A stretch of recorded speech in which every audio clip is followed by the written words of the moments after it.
My name is Andy Weist and this is my 1998 Corvette. I bought this car in 2013.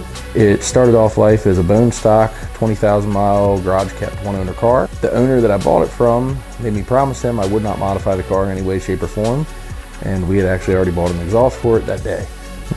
So fast forward about a year or two, I was driving the car one night and the harmonic balancer decided to walk off the end of the crank like a lot of these C5s do. And when that happened, we decided that we might as well go ahead and put a cam in it because we had to pull the front cover off the motor. So then as things go, I decided it was time to just go ahead and do full heads cam intake.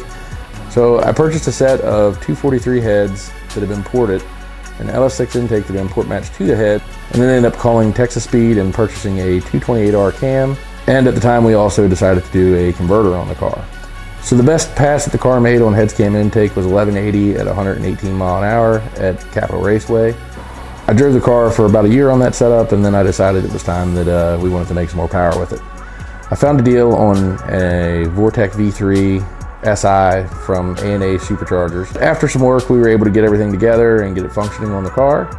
At that point, I had John McLaughlin from Broadview Automotive Service tune the car, and it made 547 horsepower and 609 foot-pounds of torque. Of course, after the tune, the transmission finally decided to let go, so I contacted the folks at RPM Transmissions, and they hooked us up with a Level 7 4L65E.